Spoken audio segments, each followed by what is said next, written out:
सुरू आहे। एका अतिविद्वान अध्यात्म तत्वज्ञानाचं चिंतन आपल्या सादर करणारे फार लोक दुर्लभ आहेत जगामध्ये। आपलं सर्वांचं परम भाग्य असं आहे की तुम्हाला आम्हाला सगळ्याला महाराज मिळालेले आहेत आणि गोड अशा प्रकारचं चिंतन या माध्यमातून तुम्हाला आम्हाला श्रवण करण्याकरता मिळतं। आणि दुसरी अशा प्रकारची गोष्ट आहे, जेव्हा सगळं गाव साधूच्या सानिध्यामध्ये येत असतं तेव्हा त्याचा एक चांगल्या प्रकारचा फार मोठा एक दैवी संपत्तीचा आविष्कार त्या ठिकाणी निर्माण होतो।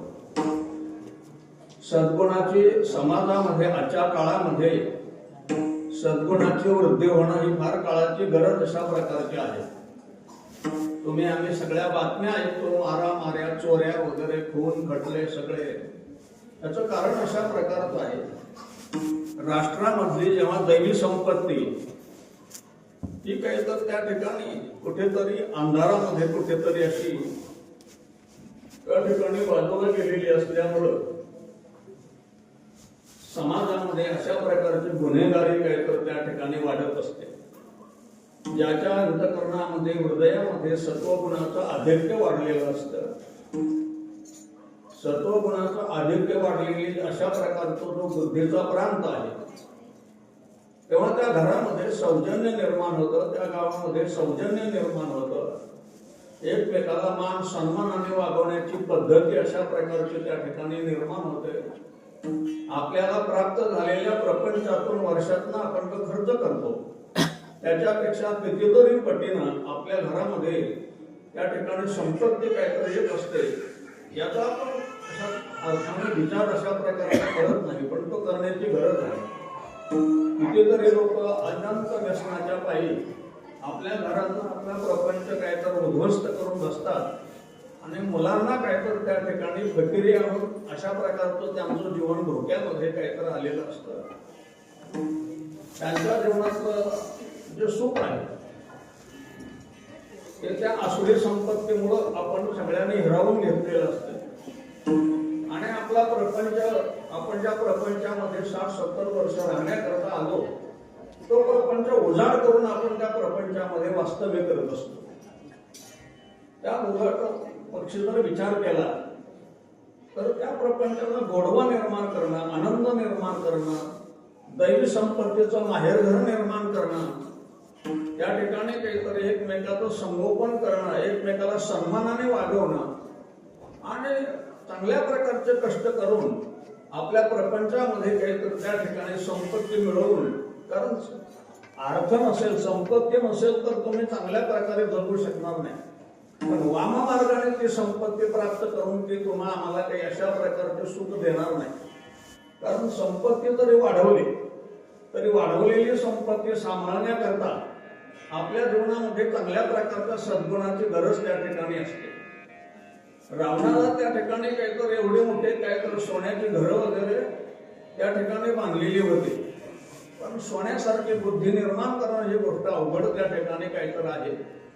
आपल्या डोळ्या देखतच त्याने ते सगळं लंका काहीतरी त्या ठिकाणी उद्ध्वस्त अशा प्रकारची आसुरी संपत्ती जेव्हा समाजामध्ये अशा प्रकारची फोफावत असते तेव्हा कौरवाकडे, दुशासनाकडे सैन्य जास्तीचं अशा प्रकारचं होतं आणि दैवी संपत्ती ज्याच्याकडे नांदत होती ना ते पांडव होते। दैवी संपत्तीच्या अनुषंगाने त्यांना आनंद दुःख भोगण्याची पाळी आली, वनवासाला जाण्याची अशा प्रकारची पाळी आली। एक वेळ काहीतरी भगवान परमात्माच्या वनवासामध्ये त्यांना भेटण्याकरता जेव्हा गेले तेव्हा त्या ठिकाणी ते म्हणाले, देवा आम्ही अहोरात्र तुमचं चिंतन करतो, तुमच्या सानिध्यामध्ये आमचं सगळं जीवन अशा प्रकारचं काय तर त्या ठिकाणी गेलं आणि आम्हाला या गवताच्या शय्येवर झोपण्याची पाळी अशा प्रकारची आली। आम्ही काही आमच्या जीवनामध्ये काही असं चुकलो नाही, आमच्या जीवनामध्ये आम्ही असा काही गुन्हा अशा प्रकारचा केलेला काय तर त्या ठिकाणी नाही। तुमच्या जीवनामध्ये असलेला सत्वगुण आहे, त्या सत्वगुणाची कधी कधी देव परीक्षाही सुद्धा पाहण्याकरता येत असतो की तुम्ही सत्वगुणाला जीवनामध्ये किती सांभाळू शकता, त्या सत्वगुणाचं अधिष्ठान तुम्ही त्याचं जतन काय तर त्या ठिकाणी करता का नाही, याच्याकरता मुलांची वर्षाच्या शेवटी एखादी परीक्षा असते आणि त्या परीक्षेनंतर तो वर्षा वर्गामध्ये काहीतरी त्या ठिकाणी जातो की ICS जे विद्यार्थी त्या ठिकाणी आहेत, फार मोठ्या नोकरीला प्राप्त होतात, त्यांना खरं तर अशा प्रकारच्या जीवनातून त्या ठिकाणी काहीतरी अशा प्रकारचं जावं लागतं. ते म्हणाले त्याने भगवंताने काय केलं, आपल्या हातातली एक अंगठी काढली आणि ती अंगठी धर्माच्या बोटामध्ये दिली आणि सांगितलं की जेव्हा जेव्हा तुम्हाला असं दुःख होईल, असं वाटेल, तेव्हा या अंगठीकडे अशा बघायचं, अशा प्रकारचं बघायचं. म्हणून त्या ठिकाणी देव गेले आणि देवानं अंगठीमध्ये आपल्याला बघायला सांगितलं असं काय आहे विशेष अंगठीमध्ये. तेव्हा त्या अंगठीमध्ये असे शब्द होते की हेही दिवस जातील, हेही दिवस जातील. म्हणजे जे तुम्हाला प्राप्त दिवस अशा प्रकारचे आहेत, वनवासाचे आहेत, संकटाचे दिवस आहेत, हे सुद्धा ते पाहिलं त्याने असं अंगठीमध्ये ते लिहिलेलं होतं, हेही दिवस जातील. आणि त्यांना समाधान वाटलं. धर्मराजा म्हणाले देवाचं बोलणं आहे हे सगळं आणि हे काही दुसऱ्या तिसऱ्या माणसाच्या तोंडून बोललेलं नाही, हे देवाच्या तोंडून आपल्याला कळतं. त्या ठिकाणी हे देवाचा, देवाने दिलेली हे अशा प्रकारचं वरदान त्या ठिकाणी आहे. आणि असे ते दिवस निघून गेले, त्या वनवासाचे अज्ञातवासाचे दिवस अशा प्रकारचे निघून गेले. आणि पुढे मग जेव्हा राज्यावर आरूढ झाले तेव्हा धर्मराजा त्याच्यामध्ये थोडेसे तल्लीन झाले. त्या राजामध्ये देव आले की देवाला थोडस असं वाटलं की धर्मराजा पहिल्यासारखं आपल्याला थोडं बोलत अशा प्रकारचं नाही, थोडं व्यस्त अशा प्रकारचं होतं. मग त्या ठिकाणी देव म्हणाले, धर्मराजा तुम्ही अंगठी बघत ना वाटते आता, अंगठी पाहत ना वाटतं तुम्ही आता. तेव्हा म्हणाले हो अंगठी अशी पाहिली. म्हणाले काय त्याच्यामध्ये, म्हणाले हेही दिवस जाते. आता तुम्हाला चांगले दिवस आले आणि त्या चांगल्या दिवसामध्ये तुम्ही जेव्हा देवाला विसरून जाता, चांगल्या कर्माला विसरून जाता, चांगल्या भावनेला विसरून जाता आणि तुम्हाला जे चांगलं करायचं असतं जनता जनार्दनामध्ये राहून त्याच्यामध्ये दैवी संपत्तीच्या गुणाचा आविष्कार करून आपला जो असणारा हा प्रपंच आहे, तो प्रपंच आपल्याला तारून नेणारा तर असलाच पाहिजे, पण इतरांना तारून देणारा असला पाहिजे. तुकोबारांच्या घरामध्ये 18 विश्व दारिद्र्य होतं, पण त्या दारिद्र्यानं सगळ्याला तारलं. कारण दारिद्र्यामध्ये जीवन कंठण्याकरता वैराग्य लागत असतं आणि श्रीमंतीमध्ये जीवन व्यतीत करण्याकरता औदार्य लागत असतं. आम्हाला श्रीमंतीमध्ये औदार्य नाही आणि गरिबीमध्ये काही तर वैराग्य अशा प्रकारचं नाही. तुकोबाराने सांगितलं की देवा म्हणाले माझ्या ते असं काय तर त्या ठिकाणी आले आणि आले की त्या ठिकाणी त्यांना असं वाटायचं की हे आता अगदी त्यांना दुःख वाटलेलं नाही त्यात, त्या गरिबीचं असं दुःख काय तर त्या ठिकाणी त्यांना असं वाटलंच नाही. काय कारण होतं त्याचं, त्यांच्या अंतःकरणामध्ये हृदयामध्ये त्याने देवाला साठवलेलं होतं. हृदय बंदीखाना केला, देवाला साठवल्यामुळे ही सगळी मंडळी जे आहे ना आपल्या हृदयामध्ये काढी कचरा साठवलेला आहे, आपल्या हृदयामध्ये जगातल्या वाईट गोष्टी साठवलेल्या आहेत आणि त्याच्यामुळे आपल्या हृदयातून असं चांगला प्रवाह असा काय तर त्या ठिकाणी असा प्रवाह बाहेर अशा प्रकारचा येत नाही. त्याने आपल्या जीवनामध्ये तुम्हाला सांगतो मी, एकाने 2 मडके अशा 2 भांडे आपल्या पुढे ठेवले आणि 2 भांडे असं ठेवले आणि त्या ठिकाणी काहीतरी एक सोन्याचं भांड होतं आणि एक अशा काहीतरी मातीचं मडकं अशा प्रकारचं होतं. आणि तुम्हाला म्हटलं की या दोन्ही भांड्यापैकी तुम्हाला आता कोणतं पसंत आहे, तर तुम्ही पहिल्यांदा कोणतं मडकं उचलसाल जे सोन्याचं आहे असं तुम्ही नक्की. पण तुम्हाला सांगितलं या मडक्यामध्ये जे आहे ठेवलेलं आत ते त्या मडक्यातलं पिऊन टाकायचं, त्या मडक्यामध्ये जे आहे ते पिऊन टाकायचं. आता मग या मातीच्या मडक्यामध्ये अमृत आहे आणि सोन्याच्या मडक्यामध्ये विष आहे, एवढी नशा प्रकारचं आहे. आता तुम्हाला कोणतं मडकं पसंत आहे? आता ज्याच्यामध्ये काही तर अमृत आहे ना ते मडकं तुम्हाला त्या ठिकाणी काहीतरी पसंत अशा प्रकारचं आहे. तसं हे मडकं आहे, हे तसं हे असं शरीर हे एक मडकं अशा प्रकारचं आहे. आणि त्याच्यामध्ये आपल्या उरलेल्या आयुष्यामध्ये, वास्तवामध्ये उरलेल्या आयुष्यामध्ये जेव्हा आपण आपल्यापासून सुरुवात करण्याची गरज आहे. आपण जगापासून सुरुवात कधी करू नये, शेजाऱ्यापासून कधी, शेजारी मला चांगलं म्हणेल अशी सुरुवात आपण करत जाऊ नये. आपल्यापासून अशा प्रकारची सुरुवात करत जावं आणि असं जीवन काय करत त्या ठिकाणी. या जगामध्ये जर तुम्हाला सांगायचं झालं ना तर या जगामध्ये पहिल्यानं साधू पुरुषांना चांगली सुरुवात केलेली आहे. त्यांच्यावर तुम्ही जगामध्ये पाहत असताना विचार करा की जेवढे जगामध्ये साधू असतात त्या जगाच्या कल्याणाकरता या महापुरुषाला एवढ्या अशा प्रकारचं दुःख भोगण्याची पाळी त्यांच्यावर आलेली काय तर त्या ठिकाणी असते.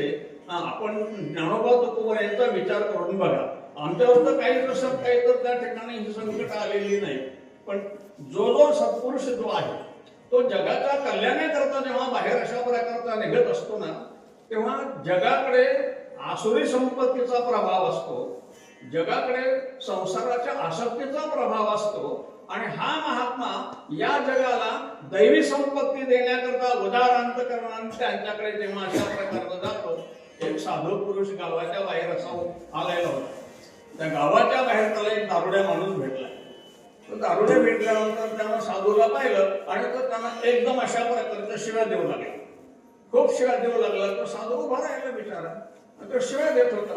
महात्मा त्याला म्हणाला, तू आता तुला ज्या शिव्या द्यायच्या ना तू ते शिव्या देऊन घे, तुला जेवढ्या शिव्या द्यायच्या तेवढ्या शिव्या देऊन घे. ते म्हणाले, हा कसे भिले म्हणाले, फक्त मला गावामध्ये शिव्या देऊ नको. नाही म्हणाले, मी गावात शिव्या देणार तुम्हाला. हा इथेच काय, मी गावामध्ये तुम्हाला अशा प्रकारचे काय तर त्या ठिकाणी शिव्या देणार. ते म्हणाले, मला कसे लागले म्हणाले भ्यायला. म्हणाले, मी त्याला भेट नाही, तू मला गावात शिव्या देशील, लोका देखत देशील, मी त्याला अशा प्रकारचा भेद नाही. मी याला भ्यायला लागलो की या ठिकाणी तू मला शिव्या देऊन घे, इथं कोणी नाही. पण गावातले लोक गावात गेल्यानंतर सगळं गाव मला मानतं. आणि जर लोका देखत तू शिव्या द्यायला लागला तर लोक तुला मारतील, त्याच्यामुळे मला ते बरं वाटणार नाही. हे साधूचा अंत करणं, हे सत्पुरुषाचा अशा प्रकारचं काहीतरी अंत करणं. या अवस्थेवर समाजाला नेण्याचं काम साधू करत असतो. तुमच्या गरिबीकडे श्रीमंतीकडे पाहण्याचं काम साधू करीत नाही.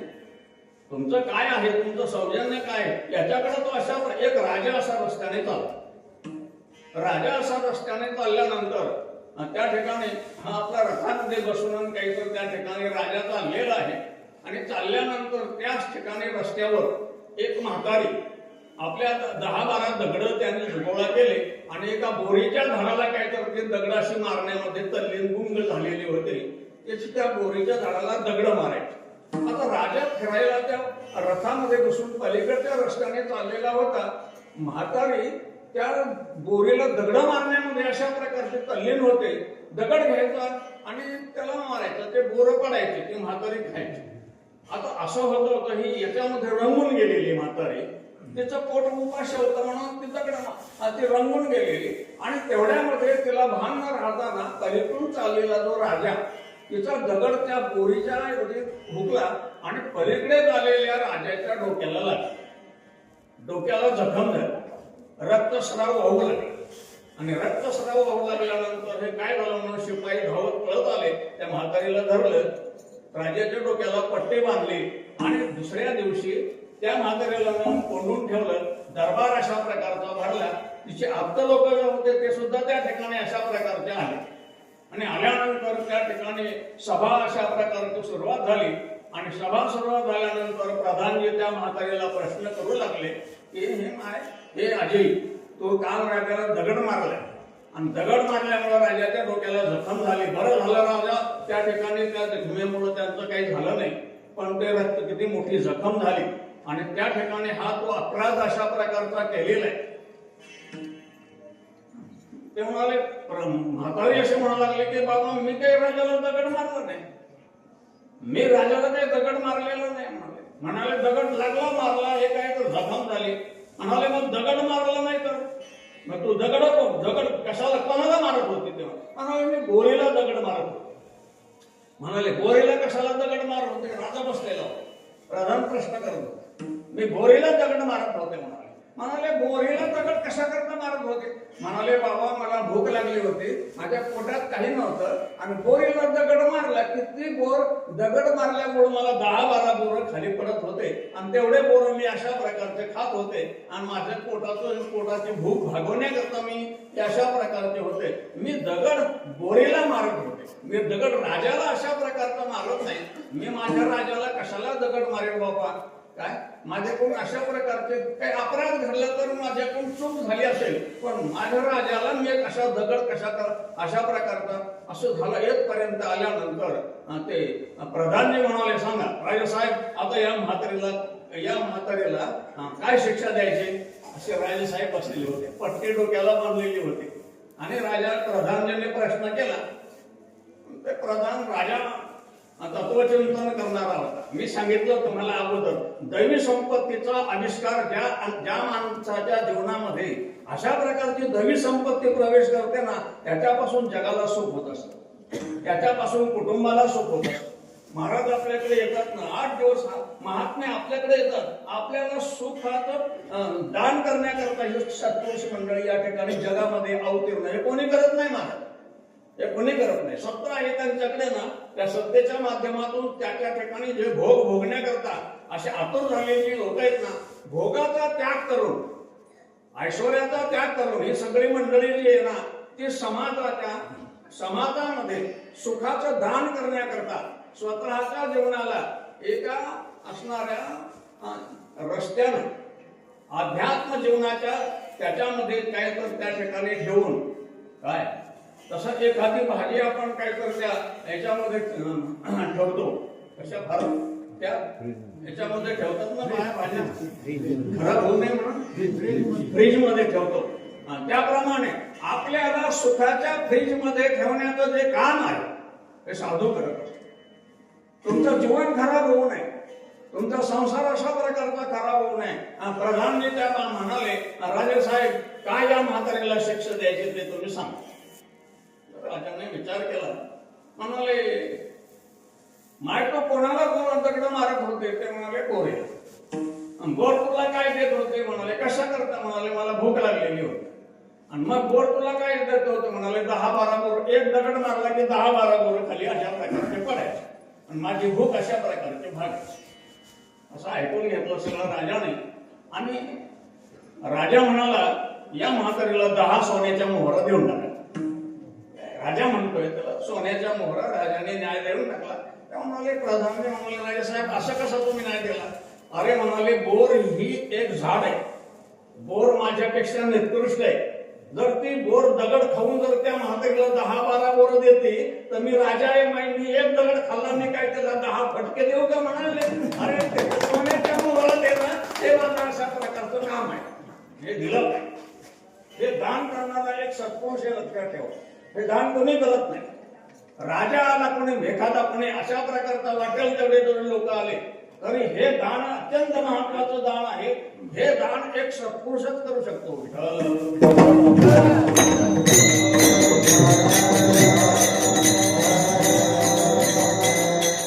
एक वेळेस शिवाजी महाराज तुकाराम महाराजांच्या घरी आले आणि तुकाराम महाराजांच्या घरी आल्यानंतर ते अचानक आले. त्यांचं वैराग्याचं महत्व जाणून त्यांनी काही तर त्या ठिकाणी अशा प्रकारचं भेट घ्यावी, नजराणा परत लावला म्हणून भेट घ्यावी. हे वैराग्य अशा प्रकारचं हे थोर पुरुषांचं लक्षण आहे. ज्यांच्या अलोट संपत्ती पुढे, सत्ते पुढे जे कधी झोपून अशा प्रकारचे गेले नाही. आणि आपलं साधूपण हे अवघड आहे महाराज, सगळं साधूपण. आता महाराजांनी आयुष्यात मध्ये लग्नाकडे वगैरे या सगळ्या गोष्टीकडे बघितलंच नाही. मी तेव्हापासून पाहतो त्या सावरगावला त्या एका असणाऱ्या त्या शेतामधल्या खाली भुयारामध्ये महाराज ते पारायण करत होते. तेव्हापासून त्यांचा माझा संबंध अशा प्रकारचा आहे. काय मी सांगतो त्या ठिकाणी अशा प्रकारची ही दृष्टी काय, हा जो भाव आहे, ही जी अवस्था आहे, ही साधू पुरुषाची जी स्थिती आहे. जगामध्ये जर साधू नसतील तर या जगाचा केव्हा अशा प्रकारचं काय कर, या सगळ्या जगाचा अशा प्रकारची कधी काय तर त्या ठिकाणी हे होईल काही सांगता येणार नाही. म्हणून जग हे मोहरे लावावे. काय या जगाला सुख शांती समृद्धीकडे, तुमचं घर जे आहे ना पैशावर, तुम्ही असं वाटतं तुम्हाला की आमचं घर पैशावर तरतं, तुमचं घर पैशावर तरत नाही महाराज. तुमच्या घरामध्ये जी माणुसकी आहे ना, त्या माणुसकीवर तुमच्या घरातला आनंद आहे. तुम्ही हे सगळा भ्रम अशा प्रकारचा नाहीसा करा. जर त्या पैशावर घर तरलं असतं तर रावणाने आपल्या डोळ्या देखत आपले मुलं सगळे यांचा सत्यानाश केला. दुर्योधनाने आपले सगळे भाऊ मारले. काय करणार, काय नव्हतं त्यांच्याकडे. त्याच्या हातामध्ये अशी शक्ती होती की त्यानं धन वाटलं की दुप्पट होत होतं खजिन्यात. एक गोष्ट अशा प्रकारची, हा जो विचार आहे, एक माणूस वनवासाला जातो आणि वनवासामध्ये माणुसकीचं जतन करतो. माणुसकीचं काय करतो त्या ठिकाणी अशा प्रकारचं जतन अशा प्रकारचं करतो. ही गोष्ट अत्यंत महत्वाची. त्या ठिकाणी आपल्यावर संकट आले, एक माणूस आहे, गरिबी आली आपल्याकडे, आणि गरिबी असेल तेव्हा तुमच्या गरिबीतून तुम्ही जेवढं दान करता ते फार मोठं दान करण्यासारखं आहे. ते दान तुम्हाला काय करणार आहे? ते दान तुमची गरिबी निवृत्त करण्याकरता उपयोगी पडणार आहे. बघा, एवढूस जे दान अशा प्रकारचं आहे. मुष्टीभर पोहे दिलेलं जे दान आहे ना, त्याच्या मोबदल्यामध्ये सोन्याची नगरी प्राप्त झालेली होती. सोन्याची नगरी. तुम्हाला तुमच्या घरात झोपडं जावं म्हणून काहीही सत्याला देऊ नये, अशा प्रकारच्या भ्रांतीत राहू नका. आपल्या जीवनामध्ये जर ही अवस्था आपली जन्मजन्मेला ही अवस्था निवृत्त करायची असेल ना, काय आमच्या हैदराबादचे एक असे मारवाडी होते. त्याने एवढं दान केलं की त्यांचा सर्णामध्ये उजवा हात जळाला नाही.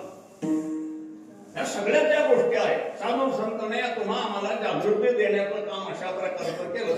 एवढंच नव्हे, पुन्हा काय आपल्यामध्ये जे दुर्गुण आहे, या दुर्गुणाचं ऑपरेशन, या दुर्गुणाचं जे ऑपरेशन आहे ते दवाखान्यामध्ये नाही होत महाराज. रोगाचं ऑपरेशन होऊन तुम्हाला काहीतरी दवाखान्यामध्ये राहत आहे, पण तुमच्या दृष्टबुद्धीचं ऑपरेशन हे संतांच्या दवाखान्यामध्ये होऊन तो वाल्याचा वाल्मिक होत असतो. हे दुसरीकडे कुठं अशा प्रकारचं होत नाही. हे साधूचं औदार्य फार मोठं आहे. साधूचा उदारपणा, संत उदार देती मोक्षाचे भांडार. या संता करे उदार त्रिभुवने नाही थोर, माय बाप सहोदर इष्टमित्र सोयरे. आणि तुकाराम महाराजांच्या जीवनामध्ये शिवाजी राजे आले. मी बोलता तुम्हाला ते आले, आणि आल्यानंतर शिवाजी महाराज घरात होते, आणि त्याने असं पाहिलं ते अचानक शिपाई वगैरे सगळे आले, आणि आल्यानंतर घरामध्ये पोपटा होता. अशी फरशी बिरशी काही नव्हती, रंगीत फरशी वगैरे नव्हती असे काही. आणि अशा घरामध्ये तुकाराम महाराज शिवाजी राजे आले. तो राजा होता. साधू संतांचं जीवनाला प्राधान्य देणारा राजा होता. म्हणून शिवाजी महाराज एवढ्या युद्धामध्ये, एवढ्या लढाया करता असताना सुद्धा कोण्या एखाद्या परचक्रांच्या लढाईमध्ये नाही मारले गेले. त्यांच्या शरीराला आलेल्या असणाऱ्या त्या कुठल्या तरी रासायनात काहीतरी त्याने दिले अशा प्रकारचं ठेवलं. ते आले, अचानक काहीतरी ते राजाने असं तुकोबाराने बघितलं की शिवाजी महाराज यांना बसण्याकरता काय टाकावं. आपल्या घरामध्ये आसन नाही, फाटक्या गोलगड्या काय टाकावं, फाटक्या बाजा काय अशा प्रकारच्या टाकायच्या. एवढं अशा प्रकारचं. एवढं एक सांगू तुम्हाला, तुम्हाला जर म्हटलं की श्रीमंत माणसाला तुम्ही दारिद्र्याचं सोंग घेऊन बघा, तुम्ही सोंग सुद्धा त्या ठिकाणी घेऊ शकत नाही महाराज. एखाद्या वेश्याला म्हटलं तो पतिव्रतेचं सोंग घेऊन काय, ते शक्य अशा प्रकारचं त्या ठिकाणी नाही महाराज. हे त्या ठिकाणी ते केले. आता काय करावं म्हणून तुकाराम महाराजांनी काल एका गावाला कीर्तन केलेलं होतं, आणि त्या माणसाने त्यांना एक उपर्ण दिलेलं होतं. चटकन शिवमाशिव तुकोबाराने त्या उपरणाचे 2 तुकडे केले.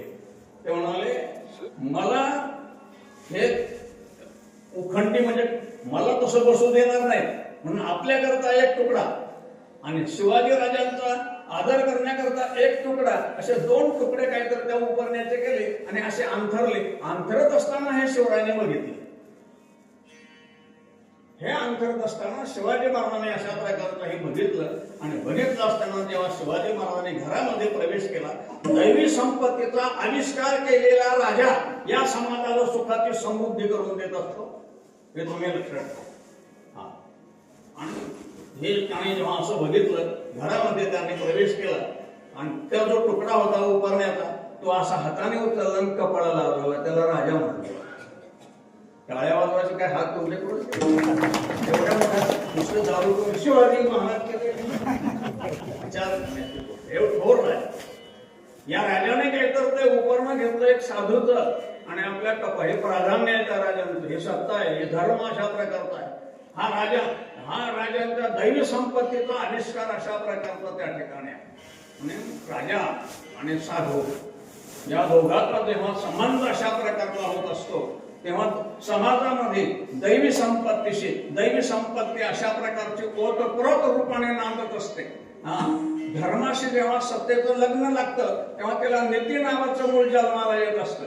आणि नीती नावाचं मूळ जन्माला अशा प्रकारचं आल्यानंतर आपल्या घरातली मुलं वगैरे घरातल्या अशा प्रकारच्या प्राधान्याला एक सांगतो तुम्हाला, घरामध्ये असं प्राधान्य देऊन त्यांचा सांभाळ. अरे आज अशा प्रकारचे लोक आहेत की ज्याने आपले मायबाप दुसऱ्या काही तर पत्रामध्ये ठेवून जे जगायला लागलेले आहेत. ज्यांच्याकडनं आशीर्वाद प्राप्त करून घ्यायचा, ज्यांच्याकडे आशीर्वाद मिळायचा, त्यांना अशा प्रकारचा जेल निर्माण करून आपण काय तर त्या ठिकाणी जगतो. ही समाजामध्ये दैवी संपत्तीची अशा प्रकारची स्थिती निर्माण करून आपल्या कुटुंबातील लोकाला आनंदाची अवस्था प्राप्त करून देणारा जगामध्ये जर कोणी थोर असेल तर तो साधू आहे.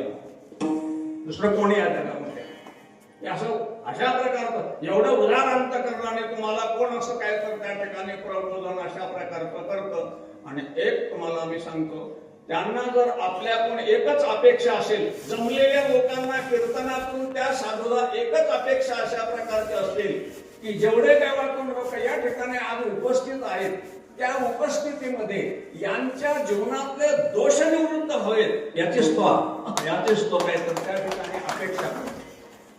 दुसरे कशाची अपेक्षा काय करतो थोर पुरुष अशा प्रकारचे काही तर करीत नाही. हे लक्षात ठेवा तुम्ही. आणि म्हणून त्याच्याकरता जीवनामध्ये आपल्या जीवनातले दोष तुकाराम महाराज काय तर देवापुढे गेले तर असं कधी त्याने मिरवलं नाही की मी निर्दोष आहे. बेंचूक वागणारा जो साधू आहे तो बेंचूक वागणारा महात्मा जगाला अशा प्रकारच्या जगाच्या चुका दुरुस्त करत असतो. गुरुजी शाळेमध्ये मुलाच्या चुका दुरुस्त करत असतात. आणि अशा प्रकारच्या जगाच्या दुरुस्त करणारा तो थोर पुरुष आपलं जीवन सोन्यासारखं करून ठेवलेलं असतं त्याने. नाहीतर यांना तुम्हाला 2-2 बायका करावं वाटतात, एवढा मोठा संसार करावा वाटतो, सजवावा वाटतो, लग्नामध्ये वरबाप म्हणून राहावं वाटतं. यांना काही वरबाप म्हणून राहावं असं वाटलं नाही का? मनात सुद्धा ही अशा प्रकारची अवस्था ज्याने आपल्या अंतःकरणामध्ये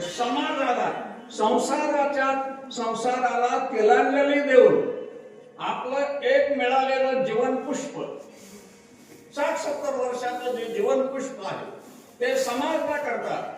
त्यांना समर्पण करणाऱ्या ज्या व्यक्ती आहेत ते थोर पुरुष या जगामध्ये अवतीर्ण होऊन समाज सेवा शेवटच्या क्षणापर्यंत करण्यामध्ये आपल्या जीवनाच्या आयुष्याचं दान करत असतात. आयुष्याचं दान करे. ज्या मायबापाने इस्टेट कमावून दिली, ज्या मायबापाने बंगला बांधून दिला, त्याला 8 पत्र ठेवणारा मुलगा तो आपल्या आयुष्याचं दान बायकोला करत असतो. आपल्या आयुष्याचं दान मायबापाला अशा प्रकारचं करत नाही. जेने हा देह दिला दान, ज्याने आपल्याला हा देह अशा प्रकारचा दिला, ही दैवी संपत्ती आहे बरं का. मी काही असं महाराज म्हणून तुमच्या पुढे आलेलो नाही काय, पण हे दैवी संपत्तीचा आविष्कार जो अशा प्रकारचं कारण मी तुम्हाला सांगतो की आपल्यामध्ये जे दुर्गुण आहे आणि जगामध्ये काही सद्गुण आहे, पण सध्याच्या काळामध्ये सद्गुण हे वनवासामध्ये गेलेले आहेत आणि दुर्गुण हे काय तर त्या ठिकाणी जिथे जिथे दुर्गुण आला अशा प्रकारचं गावामध्ये माय बापाला न सांभाळणारे 70% लोक असल्यामुळं कोणी कोणाला उपदेश करावा ही अवस्थाच काय तर त्या ठिकाणी उरलेली नाही. अशी अवस्था त्या ठिकाणी होते. पूर्वीच्या काळामध्ये जुने लोक होते ना ते अशा प्रकारचं दोष द्यायचे, त्याला घरी जाऊन समजावून सांगायचे ही गोष्ट अशा प्रकारची आमच्याकडे काही तर आमच्या कानावर यायला नको असं बोलायचं, ठासून अशा प्रकारचं बोलायचं. त्यांच्या जीवनामध्ये धर्म होता, त्यांच्या जीवनामध्ये आचार होता आणि त्यांच्या जीवनामध्ये अशा प्रकारच्या त्या सत्पुरुषाचं काहीतरी हे अशी अवस्था त्यांनी प्राप्त केल्यामुळं तुकाराम महाराजांनी आपल्या जीवनामध्ये आपलं जीवन चांगलं जीवन काय, ज्यांचं जीवन चांगलं आहे, देवाला आवडणारं जीवन जे आहे, ज्यांच्या वागणुकीमुळे देव त्यांच्या सानिध्यामध्ये अशा प्रकारचं काहीतरी त्या ठिकाणी राहतो, ज्यांच्यामुळे काहीतरी अशा प्रकारच्या भगवंताने आपलं जीवन काय सांगायचं तुम्हाला. एक बाई नामदेव महाराजांच्या घरी 14 माणसं, त्याचं धुणं धाणं करणारी बाई, सामान्य बाई, 18 काठीचं लुगडं नेसणारी बाई, परंतु रात्रीला देवाने शेजारती नंतर दळण्याकरता जनेकडे अशा प्रकारचं जावं, जनाबाईकडे जावं दळाय करता, त्याला पाणी आणण्याकरता मदत करावी, त्याला भांडी घासण्याकरता मदत अशा प्रकारची करावी, तिला गोरे लावण्याकरता अशा प्रकारची मदत करावी. हे निकृष्ट काम अशा प्रकारचं आहे. याचं एकच कारण आहे, देव कोणाला पसंत करतो? देव माणसाला पसंत करत नाही, देव राजाला पसंत करत नाही, देव इंद्राला पसंत करत नाही. जो निर्दोष व्यक्ती आहे ना, त्याला देव पसंत करत असतो.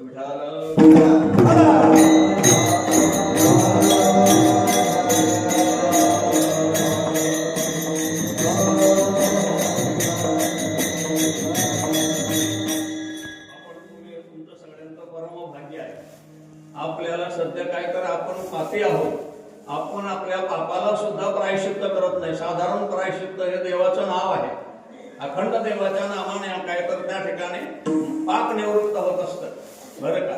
आणि निष्काम उपासना अशा प्रकारची त्या ठिकाणी केली देवाचे, तर त्या ठिकाणी उपासनेनं काय तर आपल्या अंतःकरणातली चंचलता निवृत्त होत असते, विक्षेप निवृत्त होत असतो. पापही ज्याच्याजवळ उरलेलं नाही आणि विक्षेपही ज्याच्याजवळ उरलेलं नाही, तो जगाला ज्ञान देण्याचा अधिकारी असतो. महाराजांचं हे कर्तव्य आहे. हे पूर्वीच्या जन्मामध्ये झालेलं काम आहे त्यांचं. हे जे काम आहे ना, मल विक्षेप, हे पहिल्या निवृत्ती करता पहिल्या मागच्या जन्मातच होऊन गेलेले.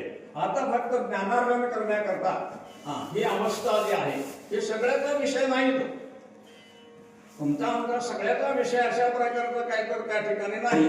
आणि इतका चांगला विषय जर ते सांगायला गेले तर आम्ही शेवटच्या तिसऱ्या अवस्थेमध्ये आपण तिसऱ्या अवस्थेमध्ये जागृती स्वप्न सुचते अशा प्रकारचे काय तर त्या हा थोर पुरुष काय, ही थोर पुरुषाची अशा प्रकारची ही स्थिती आहे.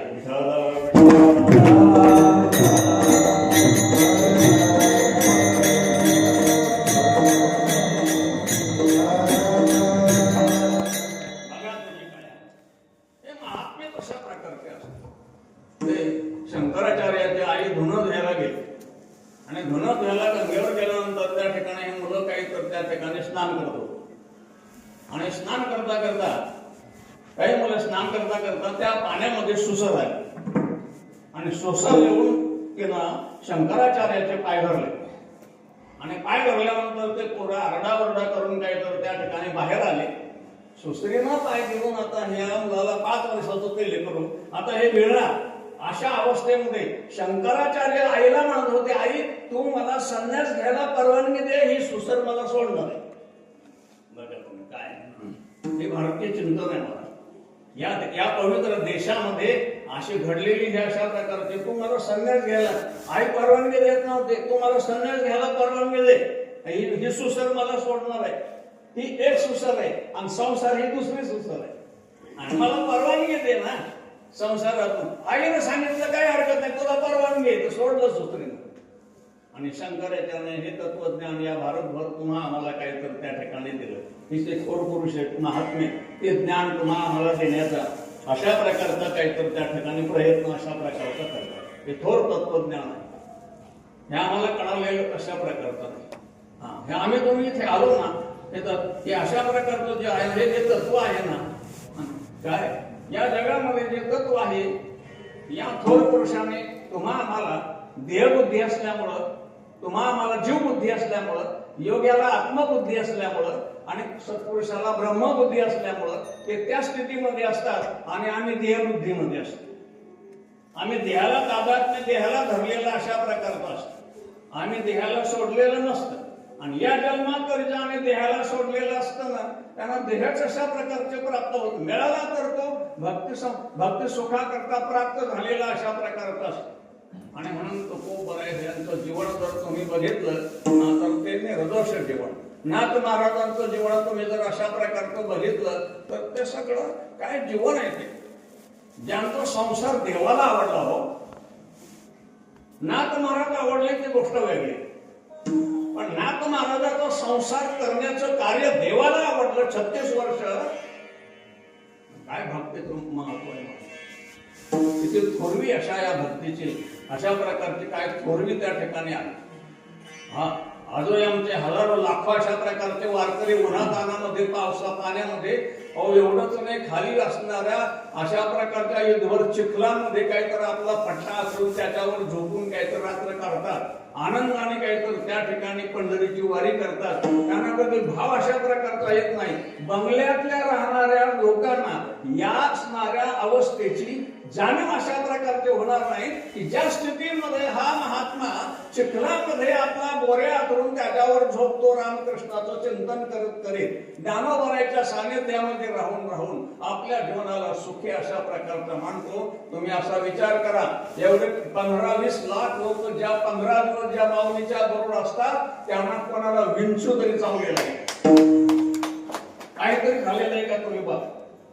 आपल्या स्वतःला जे मिळत, जो कुटका मिळेल तो उदार पोटामध्ये घालायचा आणि माऊलीचं भजन करत करत काय पहा. या सत्पुरुषाने आपल्या संपूर्ण आयुष्यामध्ये या नामचिंतनाच्या ब्रह्मज्ञानाचे जे तलाव निर्माण केले, ज्याला अशा जे वाहत जाणारं पाणी होतं त्याला आडवी भिंत घातली, त्या भिंतीमध्ये हे नामचिंतनाचं दैवी संपत्तीचं पाणी ओतप्रोत रूपाने भरून ठेवलं आणि त्याचा पाठ काढला तो आळंदी पासून पंढरपूर पर्यंत. त्याचा पाठ काढला तो काय तर त्या ठिकाणी पैठण पर्यंत. असे पाठ काढून एक सांगू मी तुम्हाला, आम्ही आपल्या गावाचं क्षेत्र तयार करू शकत नाही. हे गाव आहे, या गावाचं क्षेत्र निर्माण करू शकत नाही. आम्ही आमच्या गावाला वाहणाऱ्या नदीला तीर्थ निर्माण करू शकत नाही. पण तुमच्या आमच्या उद्धाराकरता आता 12 तारखेपासून पुढल्या महिन्याच्या ज्या प्रयागराजाला काय तर जो कुंभ होणार आहे, त्या हजारो लाखो लोक त्यामध्ये तीर्थामध्ये पवित्र होण्याकरता स्नान करणार आहेत. त्याला तीर्थत्व प्राप्त करून देऊन या देशामध्ये अशा प्रकारचं पवित्र पाण्यामध्ये स्नान करणारा माणूस स्वतःला फार मोठा काय तर त्या ठिकाणी सुखी समजतो. या देशात तुम्ही जन्माला, या देशात तुम्ही जन्माला आला, हे तुमचं नशीब आहे, हे तुमचं भाग्य अशा प्रकारचं आहे. ज्या देशामध्ये प्रभू रामचंद्र होते, ज्या देशामध्ये ज्ञानोबराय होते, ज्या देशामध्ये काय तर तुकाराम महाराज होते, आणि ज्या देशामध्ये नाथ महाराजांच्या घरी 36 वर्ष देव पाणी भरत होते, अशा महाराष्ट्रात आपण जन्माला आलो. हे आपलं परम भाग्य आहे. आणि दरवर्षी तुम्ही या सप्ताहाच्या रूपाने महाराजांच्या शब्दावर विश्वास ठेवून या ठिकाणी जी वाटचाल तुम्ही अशा प्रकारची केली, हे पुण्य तुमच्या कुठेही कामी येणार, अशा प्रकारचं कामी येणार. आणि म्हणून तुकाराम महाराजांनी इथे भगवंताला अशा प्रकारचे काहीतरी त्या ठिकाणी मागणी मागितलेली आहे. विचार करायची संगती अशी आहे, पुन्हा जो दोषी नाही तो दोषी समजतो, जो अन्यायी नाही तो स्वतःला अन्यायी मानून घेतो, जो अपराधी नाही तो मी अपराधी असं मानतो. आपण अपराधी असून मानायला तयार नाही.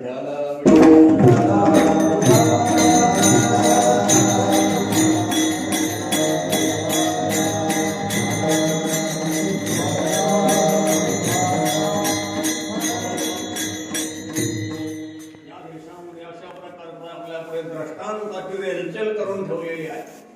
एक छायानिधी नावाचा पक्षी असतो, आणि तो छायानिधी नावाचा पक्षी जेव्हा काय तर आकाशातून असा संचार करतो, त्याची सावली ज्या माणसावर पडते, काय त्याची सावली ज्या माणसावर पडते, ही अशी घसरायला लागली पुढे.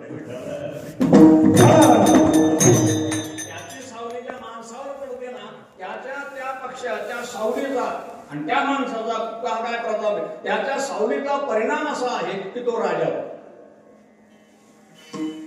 काय होतो? तो राजा होतो. तो राजा नाही, तो सामान्य माणूस अशा प्रकारचा होतो. पण तो राजा का होतो? एक मूठभर पीठ ज्या ज्ञानोबराच्या झोळीमध्ये ज्याची मुलगी टाकायला गेली, ती फटकऱ्याने अर्ध पीठ टाकून घेऊन ज्या विठोबा खेचराने ज्याला पीठ वाढू दिलं नाही, त्याच विठोबा खेचराला मोठ्या उदार अंतकरणाने आमच्या माऊलीने नांदोऱ्याचं दूर केलं. काय साधूचा उपकार आहे महाराज, काय साधूचं जीवन अशा प्रकारे. तुम्ही काय जीवन, काय साधूच्या जीवनाला किती महत्व देऊन आपण जगायला लागलो. साधूच्या जीवनाचं ऐश्वर्य आमच्या लक्षात तरी अशा प्रकारचं येतं का? मला वाटतं आम्ही सामान्य लोकांना त्याला साधू आमच्याकरता काय करतोय हा विचार जो अशा प्रकारचा आहे.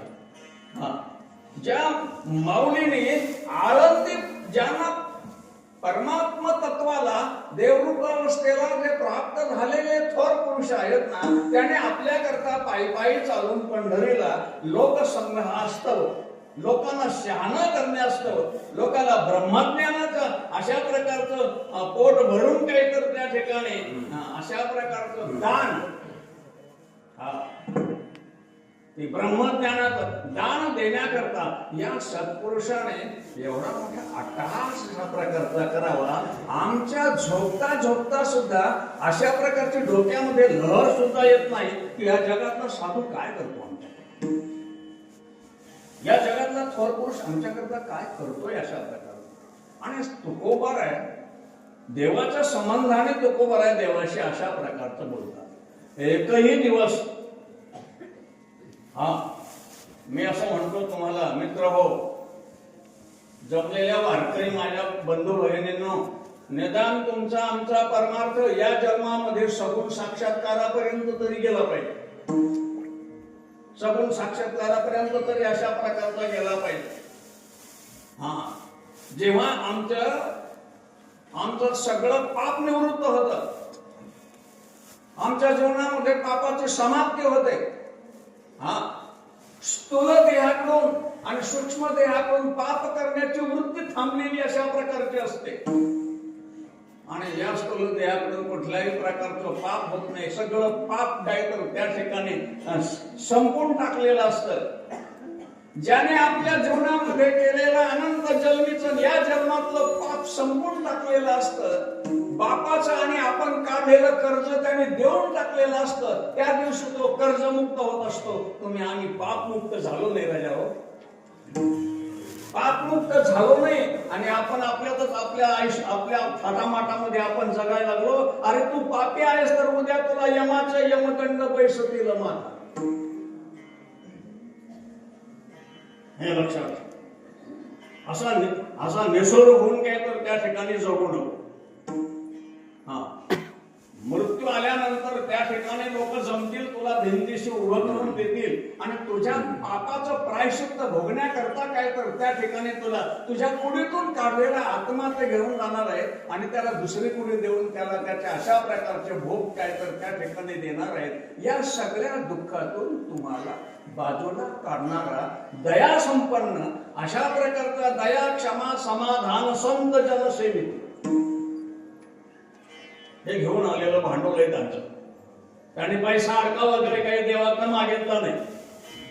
त्यांच्यामध्ये ताकद होते. तो कोबरा एक ब्राह्मणाला म्हणाले मला 4 धामाला जायचं, काही द्या नो, एक अर्धा द्या. म्हणाले हा अर्धा तुझ्या खिशात दररोज सोन्याचा होत जाईल, मोडत जाईल, पैसा खर्च करत जाईल, एक अर्धा खिशात ठेवायचा, तो पुन्हा दुसऱ्या दिवशी सोन्याचा होत जाईल. आणि घराकडे आला ना, तो घराकडे आल्यानंतर माझा मला देऊन द्या. ब्राह्मणाला सांग. तसं होऊ लागलं. दररोज सोन्याचा व्हायचा, मोडायचा, त्याचा एक अर्धा खिशात ठेवायचा. दुसऱ्या दिवशी गावात आला आहे, कुठे आला, गावात सगळं 4 धाम करून आला, देऊला आला, ते म्हणाले कशाला द्यायचं. काय म्हणा, आमची ही बेमान जात आहे. मला ज्या साधू पासून तत्वज्ञान शिकतो त्या साधूलाच बेमान होण्याची स्थिती आमच्या जीवनामध्ये प्राप्त होते. महाराज अनंत जन्माचं वाटोळं होतं आमचं या सगळ्या जीवनामध्ये. अनंत जन्माचं वाटोळं या जन्माचं करू नका. आलेले जे जन्म आहेत ना, भावी जे अशा प्रकारचे जन्म आहेत ना, ते जन्म मिळण्याची जी अशा प्रकारची विद्रूप अशा प्रकारची वासना आहे ना, त्या वासनेचं ऑपरेशन साधू करून देतो मला. एवढा थोर पुरुषाचं लक्षण. आणि म्हणून तुकाराम महाराज काय देवाकडे त्यांच्यामध्ये ते एक गोष्ट अशी आहे, मी पापी आहे, पण मी पापी असं म्हणायला मी तयार नाही. ते पापी नाही, ते निष्पाप आहेत. पण जगापुढे जात असताना त्यांच्यामधला जो नम्रपणा आहे, त्या नम्रपणामध्ये बोलता का बोल ते तुकाराम देवाच्या पुढे गेले आणि म्हणू लागले, देवा मी तो अवगुणे अन्यायी,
सत्पुरुषाचं शहाण्या माणसाचं लक्षण आहे.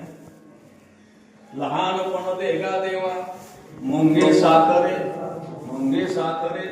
लहानपणा घेणं. देव सुद्धा लहान झाला गोकुळामध्ये, लहानपणा देवाने प्राप्त केला. लहानपणातलं मोठेपण फार चांगलं आहे. मोठेपणातलं मोठेपण मोठं म्हटल्यानंतर त्याला लहान भावच वाटत नाही. हा इथे लहान नम्र झाला होता येणे मोठे आनंद. तुकाराम महाराज देवाच्या पुढे अशा प्रकारचे गेले, मी तो अनाथ अपराधी, मी तो अनाथ अपराधी,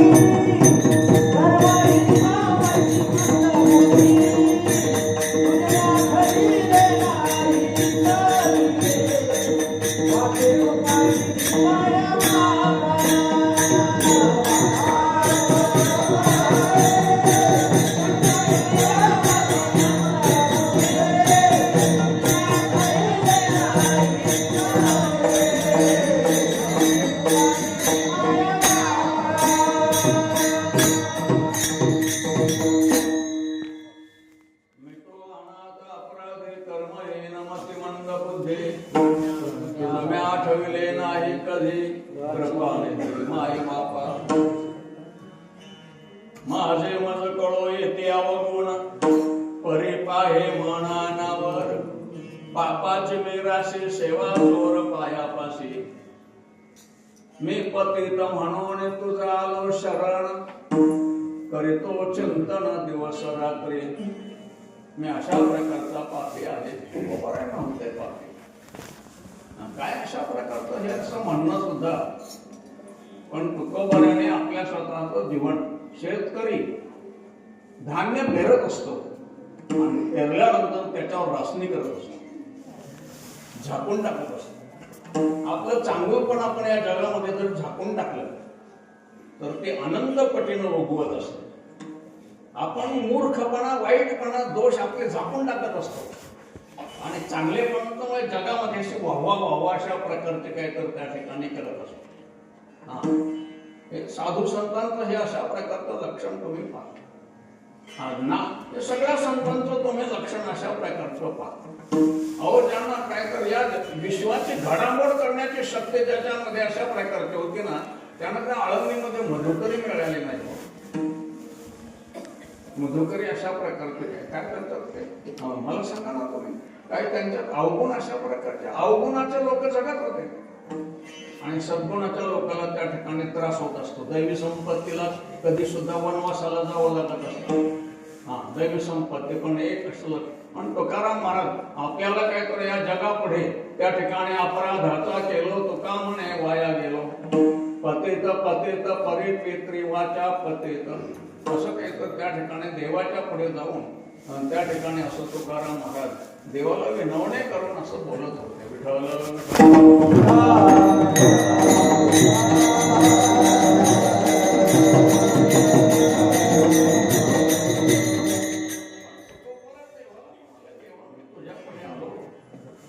आणि तो सामर्थ्य संपन्न आहे. तुकाराम महाराजांनी तुमच्या आमच्याकरता वकीलपत्र घेतलेलं आहे आणि आपलं वकीलपत्र आपल्या दोषी लोकांचं वकीलपत्र घेऊन तुकाराम महाराज देवाच्या पुढे अशा प्रकारचं हे वकीलपत्र कोर्टामध्ये काहीतरी त्या ठिकाणी सादर करतात. एखाद्या बाईनं काहीतरी त्या ठिकाणी तिच्यावर अन्याय झाला आणि ती बाई अशा प्रकारचे काहीतरी त्या ठिकाणी तिचा नवरा मारला, तिला 2 मुलं आहेत आणि मग तिला कोर्टामध्ये बोलता येत नाही म्हणून ते त्या ठिकाणी वकील लावतो आणि वकील लावल्यानंतर मग तो जज साहेब जो आहे ना तो त्या वकिलाला बोलत असतो, तुम्हाला या माणसापासून त्या नवऱ्यापासून किती मुलं झाली? तो कोणाला म्हणतो? वकिलाला झाले का नाही? वकिलानं घेतलेलं बाईचं वकीलपत्र आहे. त्याच्यामुळे वकिलाला साहेब हे अशा प्रकारचे प्रश्न त्या ठिकाणी विचारतात. हे वकीलपत्र आपल्या सगळ्या जगाचं वकीलपत्र तुकाराम महाराजांनी घेतलंय. आपले अपराधी आम्ही आहोत. तुकाराम महाराज अल्प भाव अल्पमती अल्प आयुष्य नाही हाती अपराधाची वळलो मूर्ती तुम्ही वेदमूर्ती पर्यसन. देवा मी अशा प्रकारचं काहीतरी त्या ठिकाणी अपराधी म्हणून तुमच्याकडे काहीतरी त्या ठिकाणी आलो, पण मी अपराधी म्हणून तुमच्याकडे जेव्हा अर्थी आलो ना तेव्हा माझा तुम्हाला एक अशा प्रकारचा प्रश्न आहे. तुम्ही निरापराधी लोकांना मूढ पापी जैसे तैसे हे जे असतील ना याच्याबद्दल पुनर्लेखनाचा प्रश्न आहे. पण जे निर्दोष आहेत, जे निष्पाप अशा प्रकारचे आहेत ते तर तुमचे गिऱ्हाईक तुमच्यापर्यंत येतील, पण मी अशा प्रकारचा पापी आहे, मी अन्याय आहे आणि मी अन्याय असल्यानंतर तुमच्या दरबारामध्ये तुमच्या पुढे येऊन तुम्हाला अशा प्रकारची करुणा काय तर त्या ठिकाणी भागतो. मी असं आहे अपराधाचा केलो तुका म्हणे वाया गेलो. मी बरं एक अशी गोष्ट आहे देवा तुमच्या पुढे मी हे माझं बोलणं जे सादर करतोय ना काय नो हे करता तुझं आता राखे माझे लाग. तुला काय करता येणार नाही. कर्तुम अकर्तुम अन्यथा कर्तुम शक्ती तुमच्याकडे आहे ना. मग तुम्हाला काय तर त्या ठिकाणी अशा प्रकारचं तुम्हाला काय अशा प्रकारचं करणं अवघड आहे. हो मी पापी आहे, अपराधी आहे, काय अशा प्रकारचा असून मी तुमच्या पुढे काय तर त्या ठिकाणी आलोय, तुम्हाला विनवणी करायला आलोय. काय तर त्या ठिकाणी तुम्हाला विनंती करून मी अशा प्रकारचं एक नम्रपणाने तुम्हाला त्या ठिकाणी अशा प्रकारची विनंती काय तर तुका विनंती करे वेळोवेळा पाय धरी जोडोनिया कर तुझं चालिलो समोर.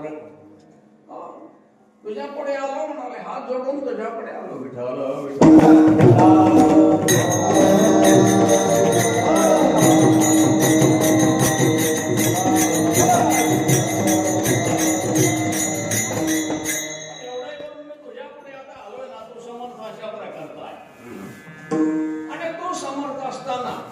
जर माझ्या जीवनातले दोष तो कोबरायचा नाही बरं का आपल्या सगळ्यांचे.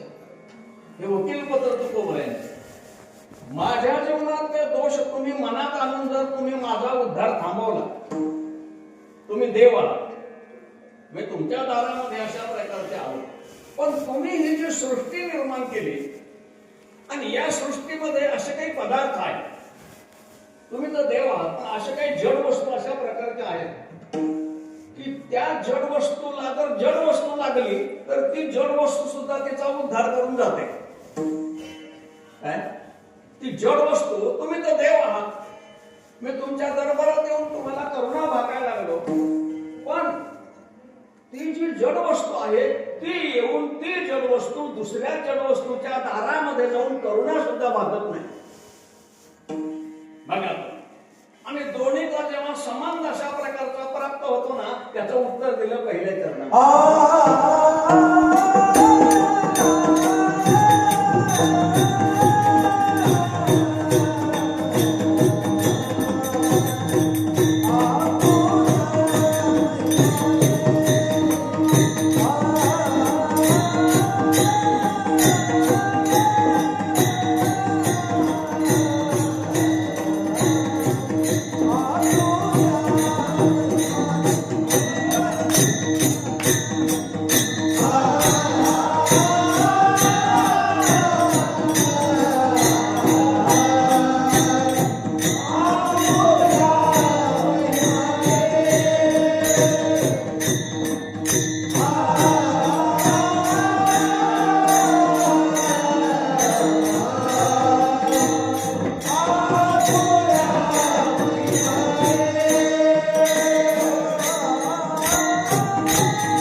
आमचा उद्धार तू केला पाहिजे, तू देव आहे. आणि तुला मला असा प्रश्न विचारायचा की सृष्टी निर्माण करताना या सृष्टीमध्ये काही तू वस्तू निर्माण केल्या, या सृष्टीमध्ये काही अशा प्रकारचे जड पदार्थ निर्माण केले. तुझं चेतन आहे, तुझं तर या जगाचा करता आहे देवा. तू मनात आणून आमचं कल्याण करणं हे तर तुला तुझं म्हणाले तुझ्या देवपणाला हे भूषण आहे. पण या जगातून जर म्हणशील हे असं कसं, तुमचं कर्म भ्रष्ट आहे, तुमचं कर्म वाईट आहे, मी तुमचं चांगलं कसं काय करणार. मला तुला हे म्हणायचं की तू सृष्टी निर्माण केल्यानंतर दोन जड पदार्थ निर्माण केले, एक परीस निर्माण केला आणि एक लोखंड निर्माण केलं. तू तर देव आहे. पण परीस आणि लोखंड हे दोन्ही जड आहे. आणि दोन जड पदार्थ, एक कसा आहे निर्दोष आहे आणि एक दोषी आहे. एक पापी आहे, एक पुण्यवान आहे. एक चांगला, एक भक्त आहे, एक दुष्ट आहे, दुर्जन आहे. मग हे तू केल्यानंतर हा परीस निर्माण केला तूच. लोखंडही निर्माण केलं, ही धातू या पृथ्वीच्या पोटात आणि तू निर्माण केलीस. आणि तू निर्माण केल्यानंतर हे दोन जड पदार्थ जर एका ठिकाणी आले, एकमेकाला स्पर्श केला, तर त्या ठिकाणी त्या लोखंडाला हा परीस सोनं करून टाकतो, त्याच्यामध्ये परिवर्तन होतं. अरे तू देव आहे ना, आम्ही भक्त आहे. आम्ही पापी जरी असलो तर तुझं हे कर्तव्य अशा प्रकारचं आहे. आम्हाला तुझ्यासारखं काय कर त्या ठिकाणी. हे सृष्टीमध्ये तू हे दृष्टांत का निर्माण केले. या सृष्टीमध्ये तू अशा प्रकारचा दृष्टांत निर्माण करायला नको होतं. पण ज्या अर्थी त्या लोखंडाचं सोनं परिसरामुळे होतं, हा पहिला दृष्टांत देवा तुझ्या ध्यानात आणून देतो. हे तू निर्माण केलं म्हणून. तू बरं काही साधे सुधे होते का काय म्हणा, देवाला असं कैचून धरणारे होते ते म्हणा. आणि मग दुसरा दृष्टांत अशा प्रकारचा काय तर त्या ठिकाणी दिला. तो दुसरा दृष्टांत दिला तो तिसऱ्या चरणामध्ये दिला. गावा मागिला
देवाच्या पुढे असं बोलायचं सामर्थ्य लागतं बाबा महाराज. आणि निष्पाप माणूस लागतो.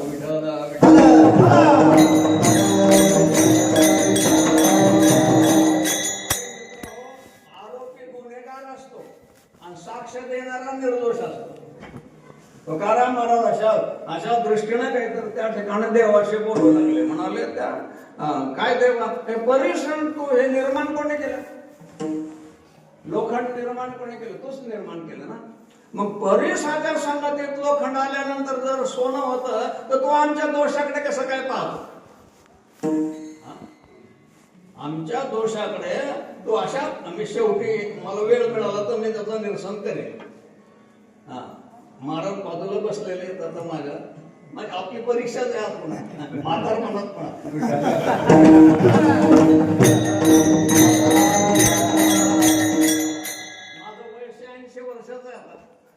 त्या वयामध्ये पुन्हा हा पेपर सोडवून जातो.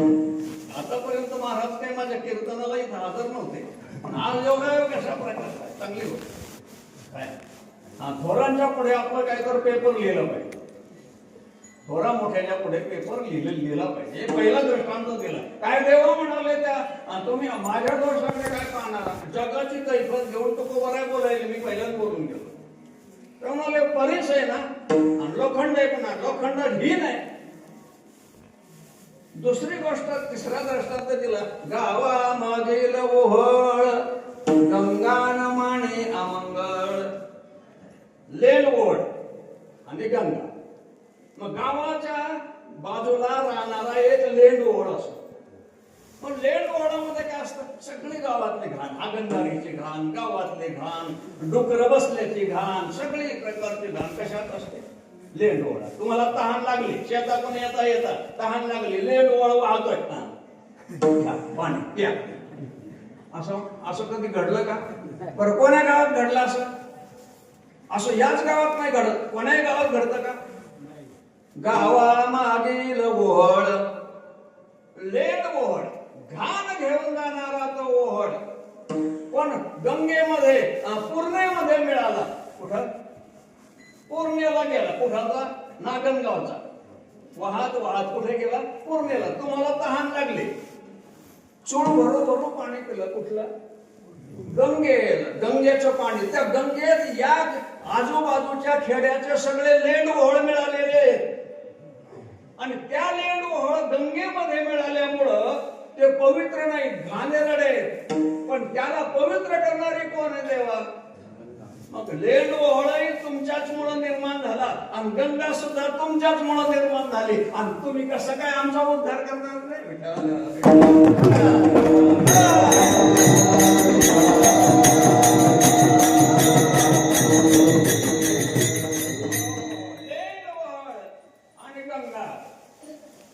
आपल्यासारखं करून घेते. तुम्ही जाता आणि हे सगळे पूर्णेच्या काळचे लोक पूर्वी त्या खाली भरू पाणी आणून प्यायचं प्याय करतो. त्या पाण्याचा वापर करायचा. त्या पाण्यात काय आहे? लेंड ओहळाची घाण आहे. पण लेंड ओहळाची घाण होती ती आपल्या पोटामध्ये शुद्ध पवित्र करून कोणा घेतली? गंगेनं. गंगेनं त्याला दूर लोटलेलं नाही. देवा हा दुसराही दृष्टांत या जगाच्या पृथ्वीवर तूच निर्माण केला. गंगेनं त्याला दूर लोटलेलं नाही. आम्ही पापी आहे पण आम्हाला तुम्हाला दूर लोटता येणार नाही.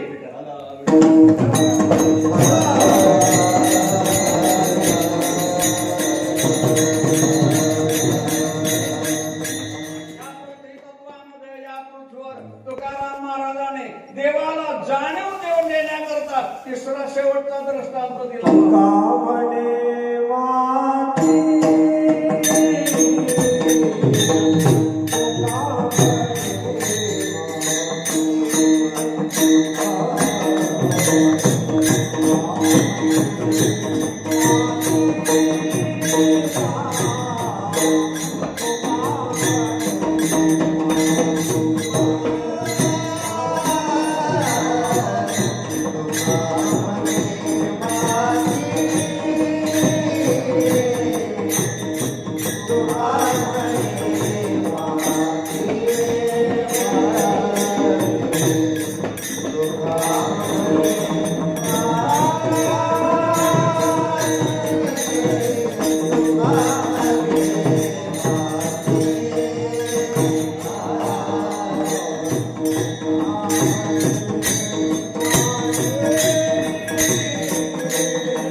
झालेले आहेत आणि ते तुला सांगितलेलं आहे आणि तू शहाणा आहे. आता तू विचार कर विठ्ठल.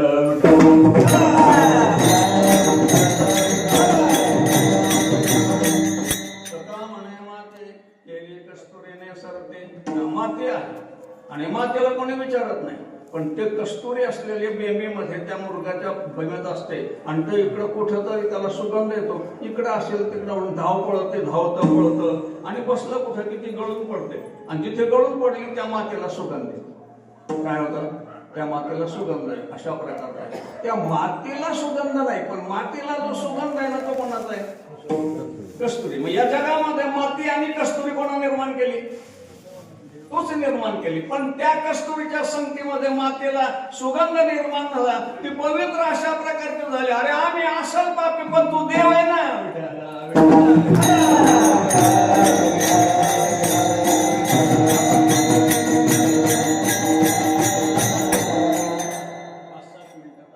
उरलेल्या 5 मिनिटामध्ये आपल्याला एक असं दृष्टांत देऊन पुढे जायचं, आपलं कीर्तन समाप्त करायचं आहे. राजाची मुलगी, राजाने असं ठरवलं की बाईचं लग्न करायचं आणि त्याने राजाचं लग्न करायचं ठरवल्यामुळे त्याला काहीतरी कोणाकडे आपल्या ज्योतिषाकडे गेले ठरवलं. ही नवऱ्याच्या मूळ नक्षत्रावर जन्माला आलेली ही मुलगी आणि लग्नामध्ये हिचं लग्न जर केलं तर हिच्या लग्नातच नवरा मरणार आहे, कारण हे नवऱ्याच्या मुळावर आहे.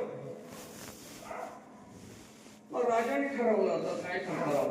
त्याने असं ठरवलं की मग एखाद्या माणसाशी लग्न करण्यापेक्षा एक दगडाचा पुरुष घडवला, त्याला इकडून ती मूर्ती ठेवली, त्याला इकडून ठेवलं, लग्न लावलं. पण लग्नामध्ये ती मूर्ती फुटली, कारण मूळ नक्षत्रावर जन्म होता नवऱ्याच्या.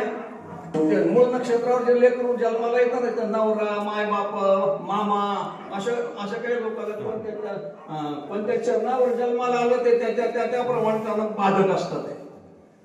मग ते फुटलं. ते म्हणाले आता मला त्या ठिकाणी म्हणून आता म्हणाले फुटलं, आता म्हणाले मला दुसरं लग्न करायचं नाही. कोण म्हणाली? ती राजाची मुलगी म्हणाली. लग्न ते असेच राहिले. ते शेवटपर्यंत ते म्हातारी झाले आणि म्हातारी झाल्यानंतर ते थोडी आजारी पडल्यानंतर असे 4-5 मुलं आले.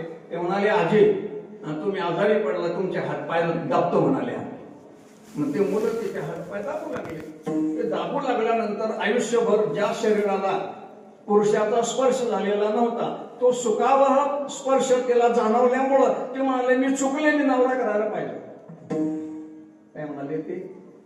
मी त्या स्पर्शाच्यामुळे मी अशा प्रकारे या भावनेनं तिला मृत्यू आला आणि ते पुढल्या जन्मात वेश्या झाले.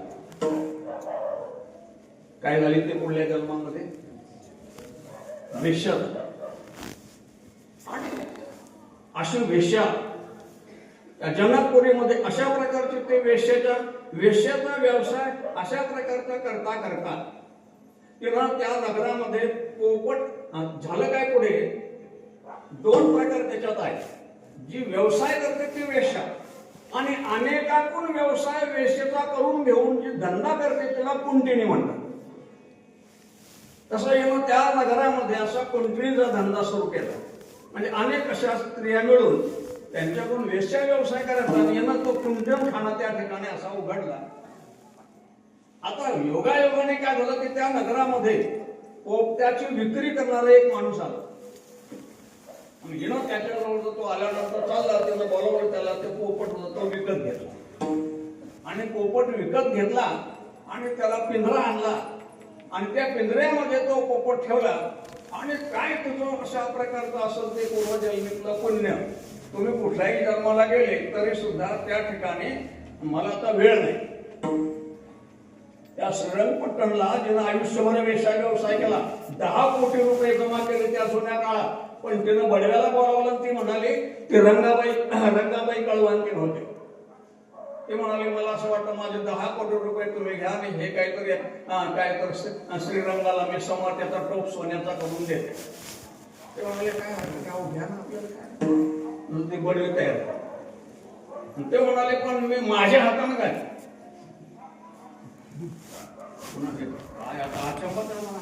घालू द्या ना आपल्याला काय काय. ते निघाले ते सगळे टोप केला. तेव्हा 10 कोटी रुपये. श्रीरंगपट्टणला तुम्ही जर गेला ठिकाणी देवाचं मंदिर आहे श्रीरंगाला. आणि तिला काहीतरी वाजत गाजत तिला देहधर्म आला पण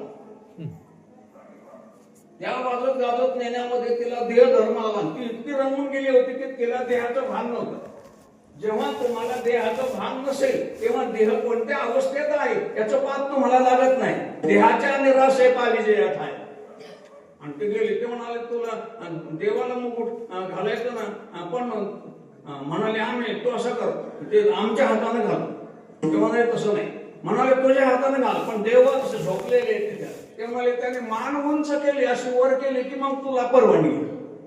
ती तल्लीन झालेली होती. ते गेले तिथे आणि देवाला असं विनवत असताना देवानं मान उंच केली. तिनं घाल आपलं दृष्टांत राहू. येणार तर राघोला आपल्या एका घरी पिंजऱ्यामध्ये ठेवलं आणि ती कुंटीने आजामेळ भिलने तारिले कुंटीने.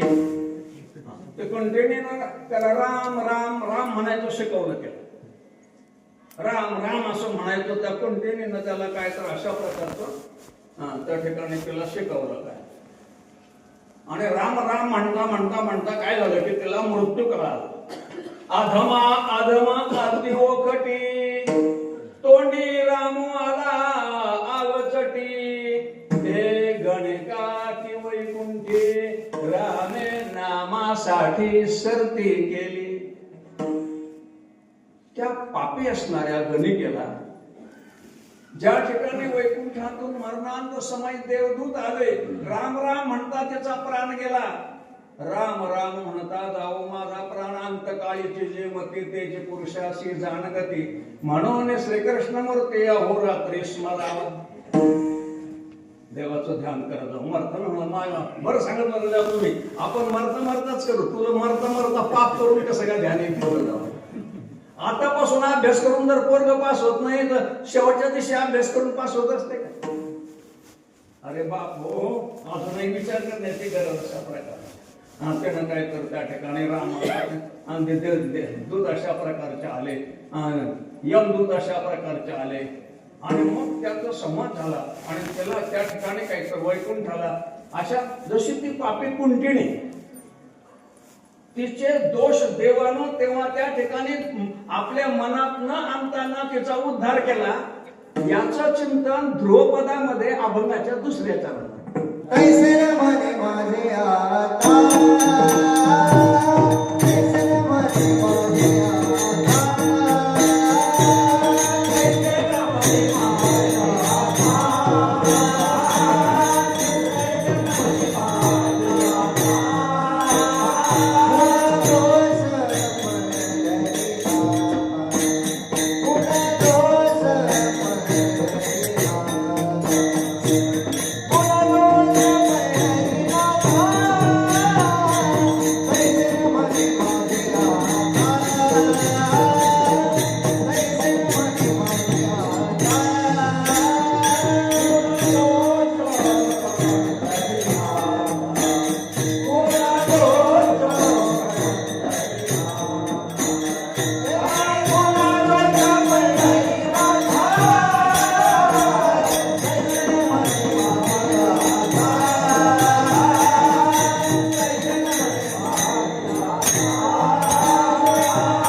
आणि लोखंड हे तूच निर्माण केलं. गंगा आणि लेंडवळ हे तूच निर्माण तुझ्यामुळेच झालं. आणि शेवटी काय तर माती आणि काय तर कस्तुरी ही तुझ्याच जगामध्ये अशा प्रकारचे निर्माण केले. आणि ही पापी असणारी पुण्यने सुद्धा तुझ्याच विश्वात निर्माण झाली आणि तिचा तू उद्धार अशा प्रकारचा केला. आणि आता जर मला दूर ठेवशील ना तर तूही मी पाहिले असं ज्याला कधी याला भक्त म्हणतात. हे साधुत्व आहे जीवनामध्ये, हे खंबीरपणा आहे जीवनामध्ये, हे साधुत्व अशा प्रकारचं श्रेष्ठत्व. अरे पाप नाही केलं भ्यायचं काय गरज येऊन आहे आम्हाला. काय जे पापी असतील ते भीतील, आम्ही पापच केलं नाही.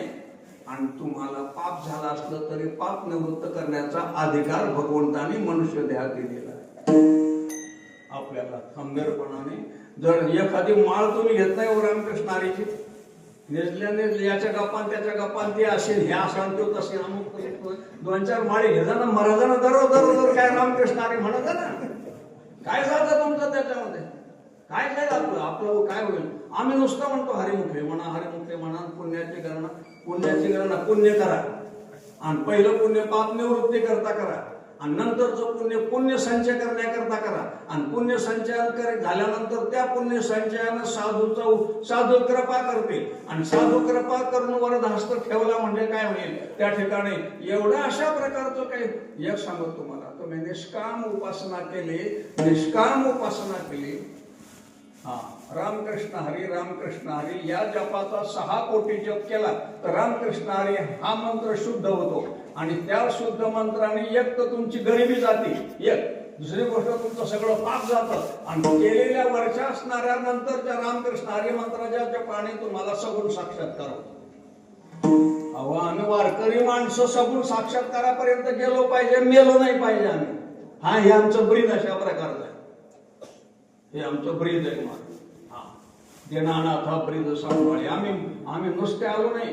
तुका म्हणे येथे भजनाप्रमाणे काय थोरपण जळाले. आम्ही याच्याकरता असं आम्ही महाराज यांनी देवाला देव समर्पण केलंय.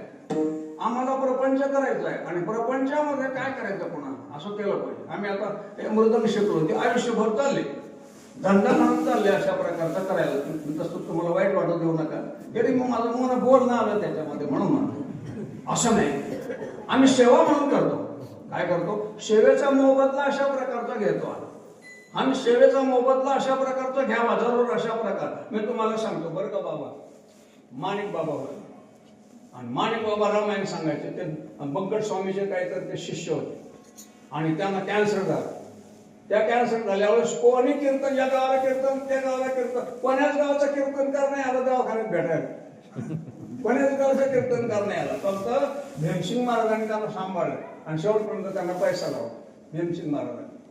आमचे जगन्नाथ महाराज पवारला कॅन्सर झाला, कळ्याचा महाराज कोणी नाही आलं. हो महाराजांच्या गावाला कीर्तन, महाराज आमच्या गावाला कीर्तन, कोणी नाही आलं. महाराज चिरल्या कणकण मुद्दा करता कोणी येत नाही. हो असे लोक महाराज काय सांगा, असे हुशार आहेत लोक. महाराजाचा उपयोग दर्शक महाराजांना काही एवढी वर्गणी लावत आमच्या काय तो वाईट झालं त्याच्यामध्ये. पुढल्या जन्मात तो सार्थक आहे, तो या जन्मामध्ये अशा प्रकारचा जरूर आहे. माझं स्वतःचं म्हणणं आहे तुम्हाला, या सगळ्या लोकांना कोणी सेवेचं अनुदान दिलं ना तर घ्या, गावच्या लोकांनी त्यांना द्या. पण त्यामध्ये ज्या सात्विकपणाच्या दृष्टीमुळं आम्हाला त्या ठिकाणी मिळालेलं जे अशा प्रकारचं सात्विक दान आहे. महाराजांना संसारच नाही, लेकरं नाही, मुलं नाही, बाळ नाही, काय नाही. ते आपलं जग हाच तुम्ही आम्ही हाच त्यांचा प्रपंच आहे. पण तुम्हाला सांगतो मी, हा सगळा पैसा एक पासबुक काढा, त्या पासबुकामध्ये टाकून द्या आणि जेव्हा जेव्हा तुमच्यावर प्रसंग येईल, तुम्ही आजारी पडाल तेव्हा त्याचा उपयोग करा. या पैशाने का बायको लुगडं घेतलं बेटे आता तू नरकाला गेली.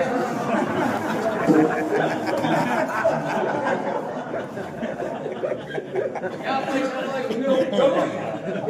जरूर द्या. प्रसंगामध्ये आमच्या कोकाटे महाराजांचा एकाने महाराजांना त्यांना झोपच येणं, टिटवीचे चांडे पाडले त्यांना कोकाटे महाराज. झोपच 3 वर्ष 25 लाख रुपये लागले.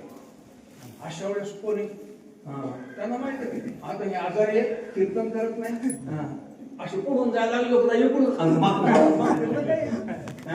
काय लोक अशा प्रकारचे हुशार आहेत. तुम्ही सुद्धा करा आणि वर्षातून एकदा मायबापाला कपडे करा त्या पैशातून. साधू संत आले त्यांचा आदर करा. त्या संपत्तीचा विनियोग करण्याचा अधिकार तुम्हाला अशा प्रकारचा आहे. ती संपत्ती तुम्ही आपल्या धर्मानं कष्टानं मिळवलेली संपत्ती आहे. ती विनाकारण खर्च करू नका. ते एखाद्या स्टेट बँकेमध्ये पासबुक काढून त्याच्यामध्ये जमा ठेवा. त्याचा विनियोग कसा करण्याचा तुम्हाला अशा प्रकारचा काय तर त्या ठिकाणी मित्रांनो तुम्हाला अधिकार आहे. काही असं मी तुम्हाला हे सांगतो, तुम्ही लहान अशा प्रकारचे होऊ नका बरं का. नाही तर आता अशा प्रकारचे जे काही येतं महाराजांचं काय आपला सगळे हे लोक आहेत ना, हे त्यांचे लेकर आहेत. त्याच्यामुळे त्यांना संचयाचं याचं त्याचं अशा प्रकारचं काय करतात. हा ब्रह्मचारी सत्पुरुष हा हनुमंतरायाचा अंश अवतार असतो महाराज. त्याच्या वाटोवर कोणी जाऊ नये. जायचं असं आमच्या जा म्हणाले काही आमच्याकडून काय होतंय हे असं मी तुम्हाला सांगतो. हे असं टिकवलं पाहिजे. जगामध्ये असे सत्पुरुष आहेत ना, ते परमार्थ टिकवत असतात आणि या भांडवलावर जगामध्ये परमार्थाचं उद्यापन करण्याचं ते काम करतात. आणि बाकीचे जे लोक आहेत ना हे असे लखेल आहेत महाराज, हे असे लखत जाऊ नये, विनियोग करत जाऊ. काय असा विनियोग करत जाऊ त्याचा, आणि विनियोग केल्यानंतर त्या ठिकाणी आपल्याला जे मिळेल तेव्हा तुमच्या संकटात, तुमच्या अशा हेकारकीच्यामध्ये आई आजारी पडली, त्या पासबुकातले पैसे काढा आणि मायला दवाखान्यात न्या, बापाला दवाखान्यात न्या, सत्कर्म करा, त्याच्यावर पुण्यकर्म अशा प्रकारचं करा. असो ही केलेली सेवा जी अशा प्रकारची आहे. माऊलीच्या कृपेनं काहीतरी देवाच्या पुढं तुकाराम महाराजांनी प्रार्थना केली, आणि प्रार्थना करून आज योगायोग असा मला महाराजांच्या पुढे हजेरी देण्याचा प्रसंग या वयात, पण म्हातारपणामध्ये वयामध्ये 86 वर्षात त्या ठिकाणी अशा प्रकारचा काहीतरी हा असा आला. फार आनंदाची गोष्ट आहे. आपल्या भागामध्ये, आपल्या परिसरामध्ये, आपल्या सगळ्यांच्या पुण्याईनं एक विद्वान अशा प्रकारचे काय तर वेदांताचं चिंतन, अध्यात्म सांगणारा महात्मा, थोर पुरुष महाराजांना डॉक्टरेट पदवी सुद्धा अशा प्रकारचे मिळाले. त्याने आपलं आयुष्य आळंदीत चांगल्या प्रकारे काय तर त्या ठिकाणी तुमचा संबंध आला. तुमच्या सगळ्यांचा संबंध आल्यामुळे आम्ही महाराजांच्या अगोदर नाक मारत होते तेव्हा येत होतो. आपलं कीर्तन वगैरे हे सगळं अशा प्रकारचं त्या ठिकाणी. आता मला असं वाटलं आता म्हातारपणाचा चौथा असतो, मग कोणी कशाला कीर्तन ठेवा, आता हे उघड कशाला करायचं. पण असं आहे ते, इथं या खुर्चीवर बसलं की अजून मी तरुणच आहे. असं काही नाही. इथं बसलो की मग मात्र इथून उतरले की आणि आमच्या अंतकरणाला म्हातारपण शिवलेलंच आहे. असं असो ही सेवा तुमच्या सगळ्यांच्या ग्रामस्थ मंडळीच्या, महाराजांच्या, आमचे भगवान ही सगळी मंडळी, ही काळकरी मंडळी यांनी उपकार केला माझ्यावर. 10 मिनिटं त्यांनी सहन केले, आणि ही सेवा अशा प्रकारची मला करण्याकरता भगवंतांनी माझ्यावर कृपा केली. त्या ठिकाणी काहीतरी माझे बरोबर हे भगवान बाबा यांनी कृपा अशा प्रकारची केली. महाराजांच्या सानिध्यामध्ये मला ही सेवा करण्याचा अशा प्रकारचा योग आला. ही सगळी सेवा पांडुरंगाच्या चरणी समर्पण अशा नामोबाचं भजन झालं का? ज्ञानेश्वर